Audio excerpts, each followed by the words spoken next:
잘 아시겠지만 지난주 10월 27일에 동성애 반대에 관한 광화문 집회가 있었는데요. 이때 무려 120만 명이 모였다 그래요. 보수적으로 계산해도 이제 120만 명 모였다 그러는데, 여러분 120만 명이면 엄청난 규모입니다. 지난 2016년 때 소위 어느 대통령의 탄핵을 위한 광화문 촛불 집회로 모였을 때 그때 추계가 100만 명이었어요. 그때보다도 무려 20만 명이 더 많이 모이는데요. 그때 2016년 때에 모든 방송국에서 난리가 났습니다. 기본적으로 사람들이 이렇게 100만 명이 모였다고 하는 것은 전 국민의 관심사를 반영하기에 보도하는 것이 방송국의 사명이고 양심이로까지 하면서 연일 날마다 보도를 했는데요. 그런데 지난 27일 광화문에서 모인 숫자는 그 모임보다 20만 명이 더 많은 120만 명입니다. 그렇다면 모든 방송국들은 이 120만 명의 이 모인 그 국민을 대변하는 숫자를 반영해서 공정하게 국민의 알 권리를 위해서 보도할 사명과 책임이 있습니다. 그런데 방송국들은 또 기자들은 그때 국민들은 안 권리가 있고 지금은 이렇게 없다고 한다면 방송국 스스로의 그 사명과 책임을 부정하는 결과를 초래하고 있습니다. 물론 몇몇 신문사에서는 보도하기는 했습니다. 저도 좀 관심이 있어서 좀 유심히 지켜봤는데요. 그 보도 내용이 소음으로 주변 사람들을 시끄럽게 하고 불편하게 했다라고 하는 시위 보도로 그렇게 냈습니다. 심지어 기독교 방송국조차도 몇 개가 있는데요. 이를 보도하지 않았는데 딱 한 군데 CTS만 이를 이제 드론을 띄워서 보도를 해주었어요. 왜 다른 기독교 방송에서 이걸 보도하지 않았을까? 제가 구체적으로 이름은 지명할 수는 없는데 은근히 이 동성애에 대해서 찬성하는 쪽이기 때문에 그게 불편했던 것이죠. 어쨌든 우리는 여기에서 이제 지난 모임을 통해서 세 가지를 우리가 조금 확인할 수가 있는데요. 첫 번째, 광화문에 모인 시민들의 수를 보면 아직까지도 대한민국의 대다수의 시민들은 동성애에 대해서 반대한다는 것을 반증해주고 있습니다. 아직까지는 우리 대한민국이 이제 아직까지는 여기에 대해서는 이제 잘 중심을 잡고 있다는 걸 알 수가 있는데, 두 번째는 이 동성애를 반대하는 이 이제 운동 가운데 주력으로 여기에 대해서 제일 앞장서서 이끌어가는 단체가 불교나 가톨릭이나 다른 종교가 아니라 우리 기독교고, 그리고 조금 더 이야기하면 우리 교회고, 조금 더 우리가 들어가면 우리 교인들이 중심이 되어 가고 있습니다. 그러나 우리가 또 한 가지 참 우려스러운 것은 이 동성애 반대 집회를 통해서 그 최전선에서 제일 앞장서고 있는 이들이 바로 이제 이 동성애를 적극적으로 행위를 하든 지지하는 사람들이고, 그리고 또 이제 이 방송 매체가 이들과 함께 연합을 이루고 있고, 그리고 정치인들입니다. 사실 동성애에 대한 문제는 2000년대 전까지만 하더라도 일종의 대한민국에서는 이슈였습니다. 그래서 동성애에 대한 청정국이라고 그렇게 우리가 자신하면서도 하나의 이제 문제가 되면 이슈로 그렇게 우리가 이제 평가를 했는데요. 그런데 이 이슈가 언제부터 논쟁이 되어갔습니다. 그리고 그 논쟁이 이제는 이데올로기가 되어버린 거죠. 젠더 이데올로기라 이름으로 이제 이념이 되어서, 그들의 이념에 대한 이념은 사상 교육이죠. 그러니까 주로 아이들을 대상으로 해서 어릴 때부터 철저하게 젠더 이데올로기를 아이들을 사상화시켜서 나중에 그들이 다음 세대의 주역이 되었을 때 이제 그것이 법이 되고 상식이 되는 이데올로기 논쟁으로 지금은 발전하고 있고요. 어떤 사람들은 이 젠더 이데올로기를 전쟁으로 그렇게 비유하고 있습니다. 실제로 이제는 동성애 문제는 우리 그리스도인들에게 있어서는 일종의 영적인 전쟁이 되어버렸습니다. 참으로 안타까운 것은 이 동성애법에 대해서 의외로 많은 분들이 찬성하는 분들이 많이 계신다는 거예요. 사실 교회와 목사들은 매 시대마다 하나님이 주신 사명이 있습니다. 시대마다 이제 어둠의 권세가 뱀처럼 다양한 모습으로 변신을 하기 때문에 그 시대를 잘 분별하고 파수꾼이 되어서 그 시대를 판독하고 그리고 신앙을 지켜야 될 책임이 매 시대마다 이제 교회의 책임이고 목사의 책임이고 또 성도들의 책임인 줄로 믿습니다. 주님은 특별히 마지막 시대에 소돔과 고모라 같을 것이며 성적인 극도의 타락이 있을 것이며 오늘 주신 말씀처럼 이제 순리를 영리로 쓸 것임을 미리 말씀하시는데요. 오늘 이 시대에 지금 거대한 이 동성에 대한 담론으로 출렁거리고 이 성적인 파도가 지금 세상을 점점 삼키고 있습니다. 그리고 이제 그 파도가 이제는 교회도 삼켜주고 그러고요. 그리고 아이들도 삼키고 그리고 이제는 가정도 삼키게 되는 그리고 이제 성경도 삼키려고 그런 시대를 살아가고 있습니다. 그래서 기도하다가 이제 좀 특강으로 이제 오늘 말씀을 함께 나누고자 하는데요. 자, 특강의 총 주제는 6가지로 진행될 것입니다. 전체 을개는 이렇습니다. 원래는 1시간만으로 조금 다루려고 그랬는데 준비하다 보니까 조금 양이 길어져서 그런데 제가 여러분들과 약속하기는 어떤 일이 있어도 몇 시 안에는 마친다 6시 안으로 마친다 약속을 했기 때문에 제가 50분까지만 말씀을 전하다 보면 제가 다 전할 수가 없어요. 예, 그래서 제가 이제 좀 나누어서 그렇게 좀 특강을 다루기로 하는데요. 자, 전체 의견은 이렇습니다. 우선 첫 번째 서론입니다. 전체 의견을 보면 서론, 그 다음에는 자 아름다운 선물 박스 서론의 그 세부적인 내용에 그 다음에 B번 보시면 미국 내 동성애법을 지지하는 교단은 어떤 교단인지 조금 살펴볼 거예요.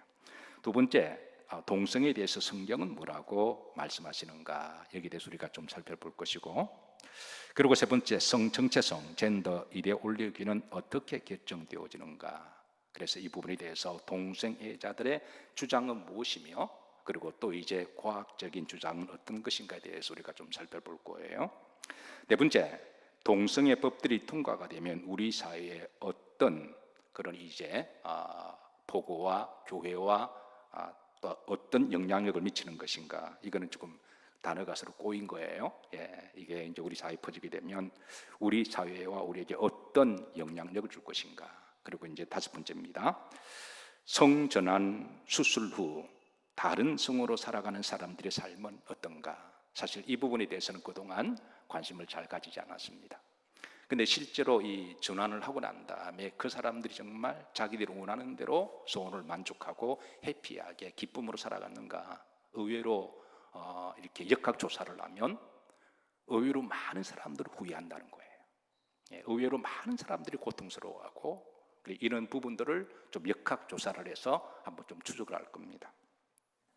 마지막 여섯 번째, 동성애에 대한 그럼 교회와 교인의 자세와 사명은 무엇인가? 이 부분을 해서 총 을개 6가지로 나누고, 자, 오늘은 이제 첫 번째, 이제 서론 부분에 아름다운 선물 박스를 이제 먼저 나누도록 합니다. 자, 다음 사진 보시죠. 자, 여러분 어떻게 보이시나요? 예.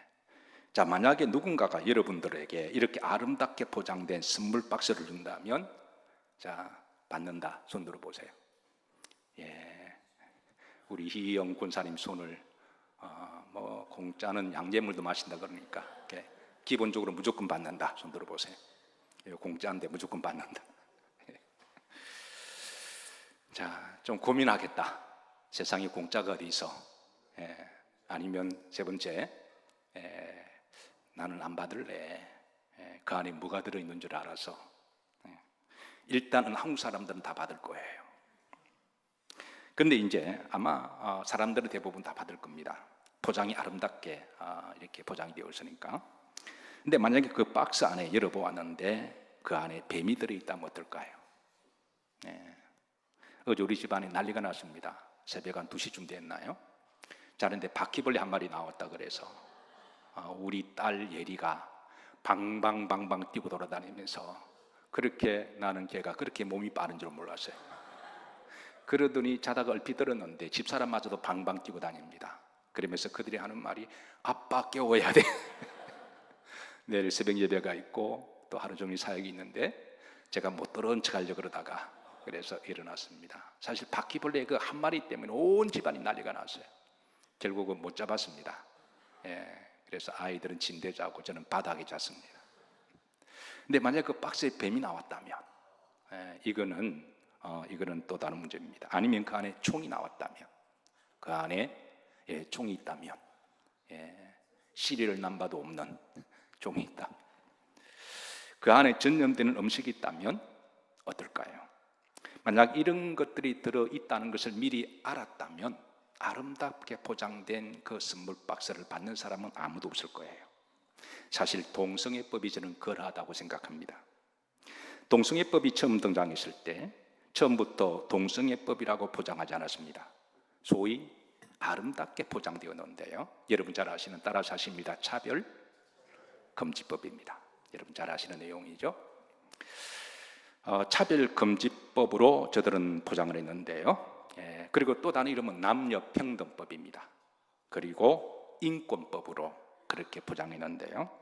세상에 상식적이고 정상적인 사람들은 차별을 지지하는 사람은 없습니다. 특히 우리 그리스도인들은 차별을 지지하지 않습니다.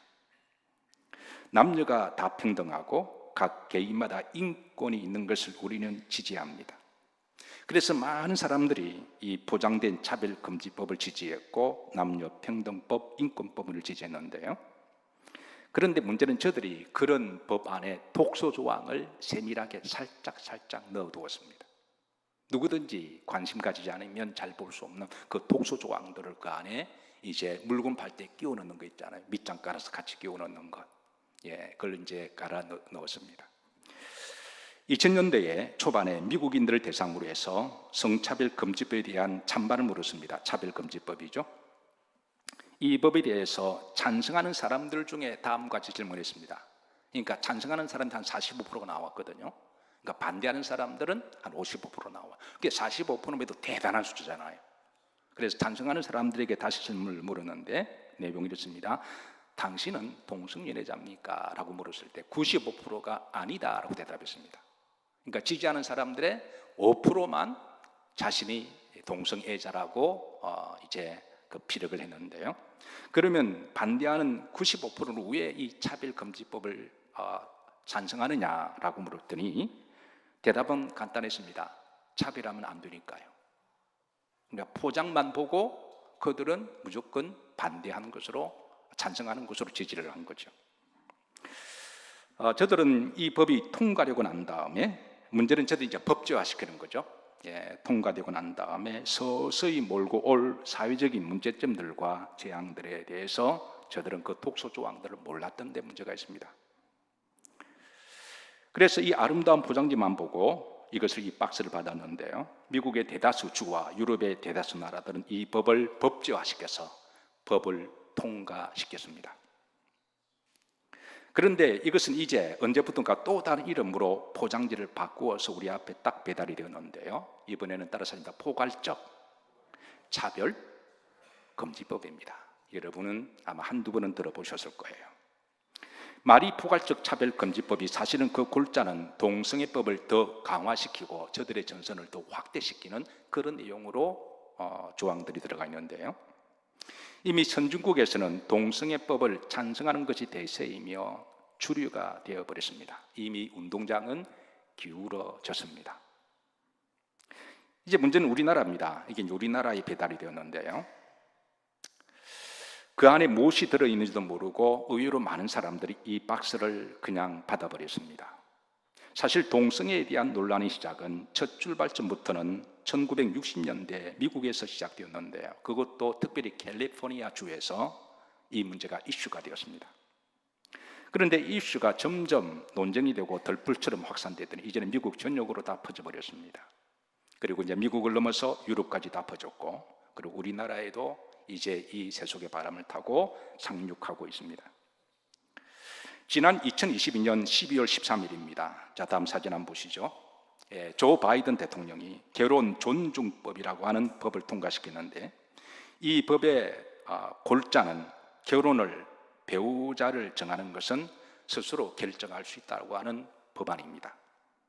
즉 여성이 배우자를 선택할 때 이제는 남성만 아니라 본인이 원하면 여성도 선택할 수가 있고, 또 남성이 배우자를 선택할 때 그거는 여성만 아니라 남자도 선택할 수 있는 법을 통과시키는데, 이게 문제는 개인의 선택의 자유이며 이를 거부하는 것은 위법에 처한다는데 법제화시키는 데 문제가 있다는 거예요.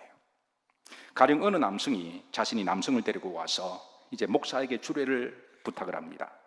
그러면 목사가 자신의 신앙에 양심상 주례를 해줄 수가 없다 그러면 그 사람은 기본적으로 위법자가 되어버립니다. 그리고 벌금형을 받기도 하고 감옥에 들어갈 수 있는, 이런 실제 사례는 지금 서서히 이 독소 조항들이 지금 일어나고 있습니다. 이제 성경의 법보다 동성의 법이 상위법이 되어버렸어요. 여러분들에게 묻습니다. 여러분, 성경의 법이 상위법인가요? 동성의 법이 상위법인가요? 어느 게 더 하위법인가요? 대답을 잘 하셔야 됩니다.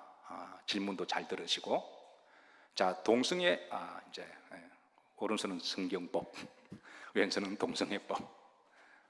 어느 것이 상위법인가요? 성경이죠. 아무리 논쟁이 있어도 성경이 상위법이 되되 지금은 법이 바뀌었습니다. 하나 더 묻습니다. 자신의 신앙의 양심의 법이 상위법인가요? 동성애 법이 더 상위법인가요? 미국의 헌법 제 수정조항 1조에 하면 개인은 자신의 신앙의 양심을 택할 수 있는 권리가 있다라고 수정헌법 1호입니다. 최고의 법인데요. 이제는 개인의 양심의 법보다도 이 동성애 법이 유예가 있어서 이 법을 어기되면 개인의 종교의 자유나 신앙의 양심은 이제 유법자가 되어버리는 시대가 되었습니다. 만약에 어느 동성애자가 평소에 이제 목사에 대해서 별로 마음에 들지 않아서, 그 목사가 동성애를 반대하는 목사여서 그래서 의도적으로 그 목사에게 이제 결혼 주례를 부탁한다면, 목사가 나는 양심상 나는 주례를 볼 수 없습니다 라고 하면 그 목사는 위법자가 되는 것이고, 그 목사에게 막대한 벌금형을 이제 받을 수 있게도 할 수도 있고요. 그러니까 악의적 감정을 품는다면 그럴 수도 있다는 거예요. 사실 목사는 돈을 버는 사람이 아니기 때문에 사실 이 벌금형을 받으면 참으로 난감합니다. 그런데 심지어 이제 감옥에도 갈 수 있는 그런 시대에 살아가고 있습니다. 참으로 안타까운 것은 이런 동성애법이 심지어 미국의 교단에서도 점점 그 전선을 넓혀 확대해가고 있는데요. 자, 미국의 최고의 장로 교단인 PCUSA에서는 동성애법을 2015년 3월 20일에 통과시켰습니다. 자, 이걸 통과시키기 전에 먼저 찬반 투표를 했는데요. 자, 여기 다음에 한번 지도를 보시죠. 이게 보시면 분홍색은 이거는 반대하는 주입니다. 오렌지색은 찬성하는 주입니다. 어느 색이 더 많아요? 오렌지색이죠. 성경은 다수결의 원칙을 존중하지만 그렇다고 다수결의 원칙이 항상 절대 진리가 아님을 우리들 경고하고 있습니다.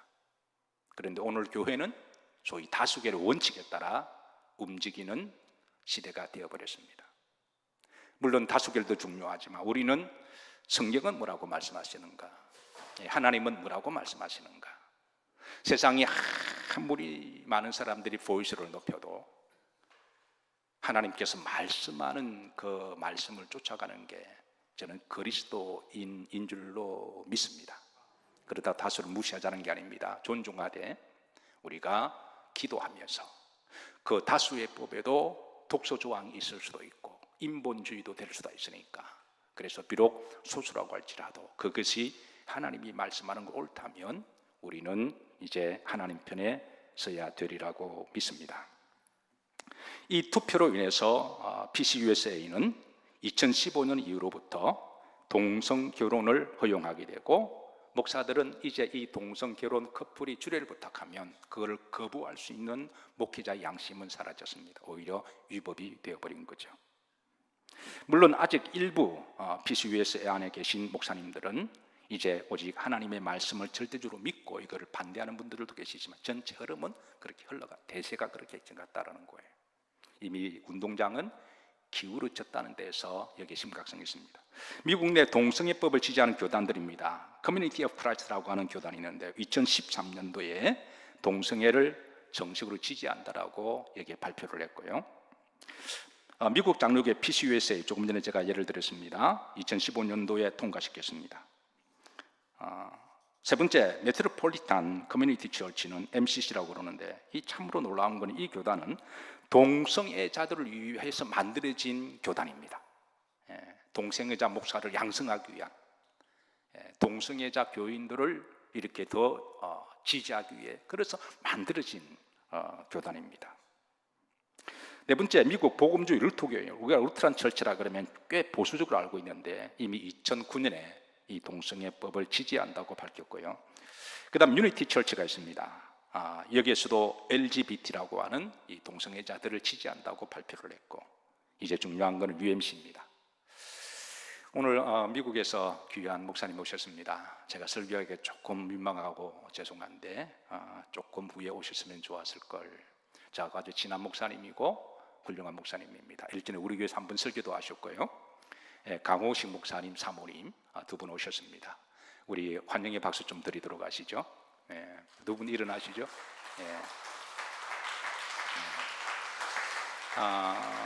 그러니까 미국인 대상으로서 UMC 교회도 담임으로 섬기시고 또 한인 대상으로 섬기는 분입니다. 나 같으면 한 교회도 제대로 섬기지 못해서 버벅거리는데 두 교회를 섬기는 목사님이세요.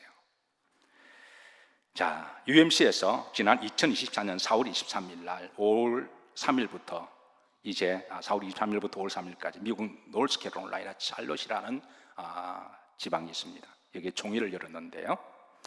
여기에서 UMC는 동성애 결혼에 대해 다음과 같은 결론을 내립니다. 결론은 여러분 잘 들으세요. 이게 이제 얼추 들으면 이게 무슨 말인지 잘 모르고 자세히 들으면 이게 포장만 그럴듯하게 한 겁니다. 자세히 한번 들어보세요. 결혼은 신앙을 가진 두 사람의 결합이며 성적 지향, 성 정체성과 관계없이 모든 사람을 지지한다.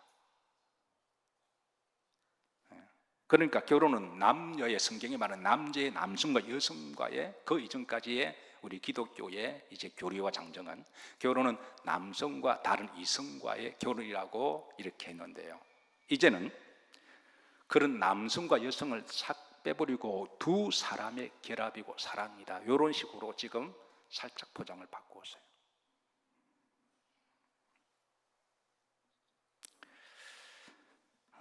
그리고 UMC는 이 교단의 법을 찬성하지 않는 목사나 교회는 탈퇴해도 된다고 선언했는데요. 그래서 그동안 UMC의 자랑은 한 유나이티드 처치였는데, 한 교단 안에 한 지붕 안에 있었는데, 이제는 여기에 대해서 무려 반대하는 교회들이 나갔는데요. 그렇게 해서 만든 교단을 소위 GMC 교단이 생겼습니다. 글로벌 메토디스트 처치라는 거죠.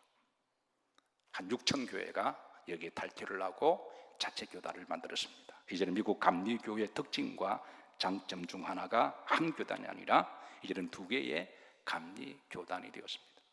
물론 UMC 안에 남아있는 이제 목사님들 중에도 비록 교단에 소속되어 있지만 이 법에 대해서 찬성하지 않는 많은 분들이 계심에도 불구하고 어쨌든 그건째 큰 이제 이 흐름은 메인스트림은 이미 이쪽으로 넘어갔다고 하는 것에 심각성이 있습니다.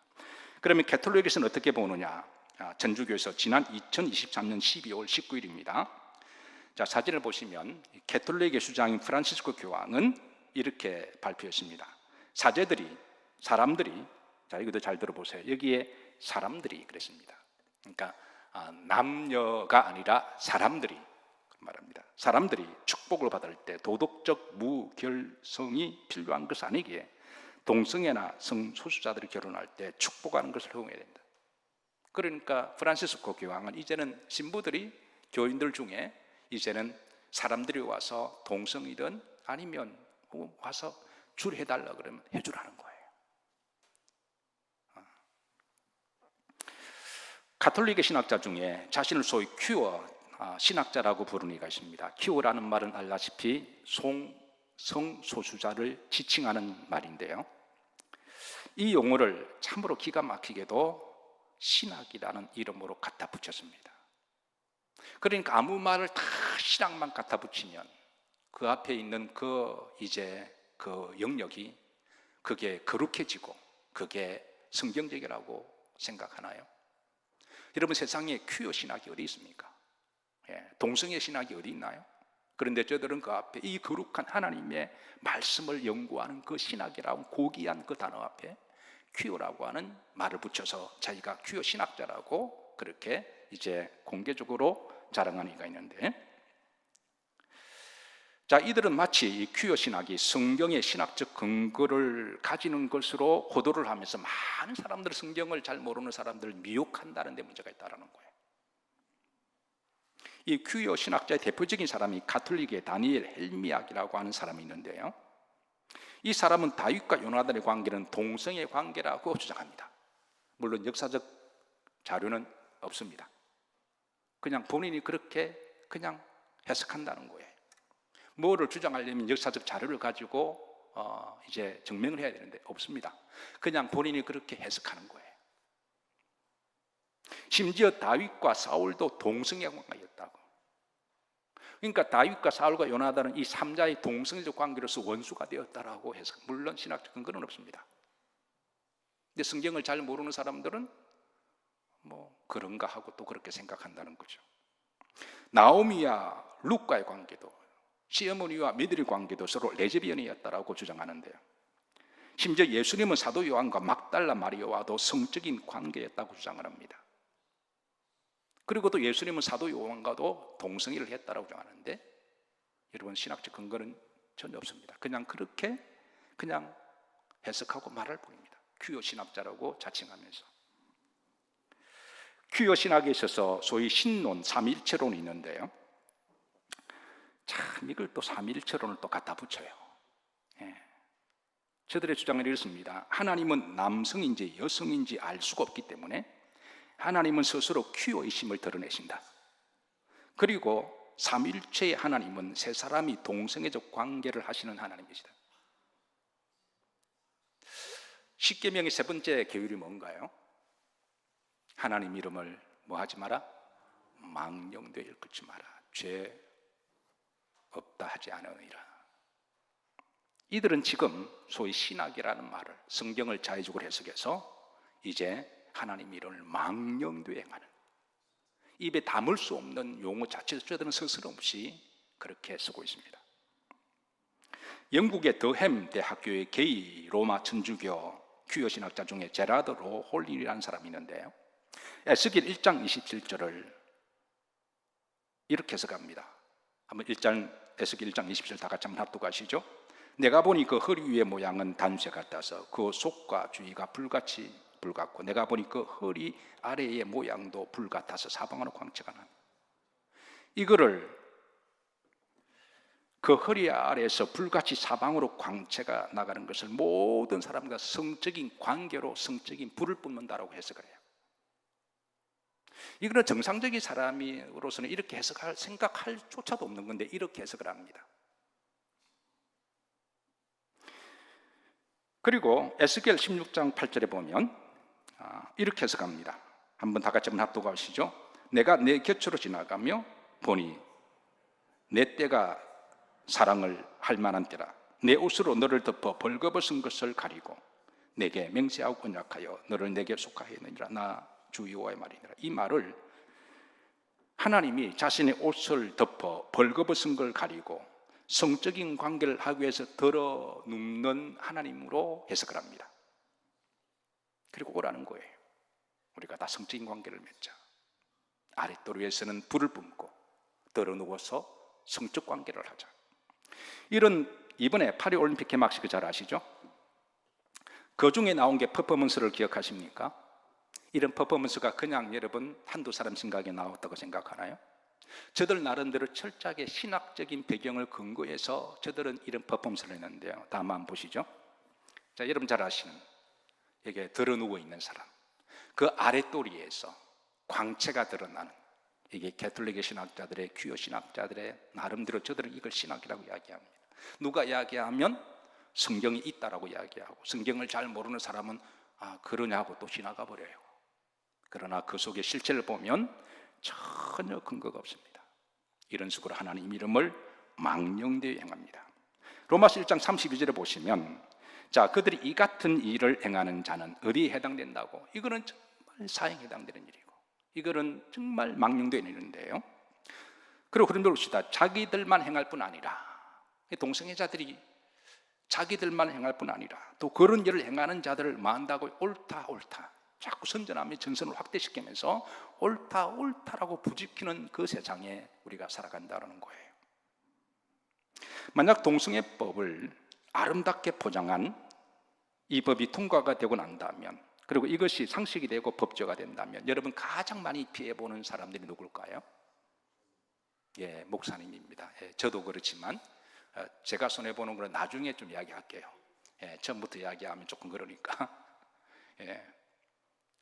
그 중에 저는 한 부류의 사람이 저는 여성들이라고 생각해요. 아이러니한 것은 남성들과 여성들에게 동성애법을 찬반을 물었더니 남성보다 여성들이 더 지지합니다. 여성들이 더 동성애법을 그 차별금지법을 더 지지합니다. 그런데 만약 이게 법제화가 되면 가장 피해를 많이 보는 사람이 또 아이러니하게도 여성들입니다. 다음 사진 보시죠. 자, 이 사람 여러분 얼핏 보면 남성 같습니까? 여성 같습니까? 리어 토마스라고 하는 미국 수영 선수입니다. 예, 어떻게 남성 같아, 여성 같아요? 예, 여성으로 보이시나요? 본인은 여성이라고 주장합니다. 옛날에는 그래도 생물학적으로 남성의 생식기를 가지고 있으면 그 사람이 아무리 여성으로 말해도 그런 남성이었습니다. 수술을 하거나 뭐 떼어버리면 그리고 내가 여성이다 말하면 생물학적으로 그럴 수도 있다라고 개인의 인권을 존중해서 여성으로 허용을. 요즘은요 버젓하게 생식기를 달고 있어도 내가 느끼기 내가 여성이다 그러면 법이 이제는 여성으로 해줘야 됩니다. 이 법이 이제 그까지 나아갔습니다. 이미 법으로 되었기 때문에 Y라고 물으면 성차별자로 또 위법이 되어버립니다. 이게 참 묘한 게요. 자, 우리 송세욱 권사님 일어나 보세요. 남자가 봐도 잘생겼잖아요. 정우성 닮은 송세욱 권사님.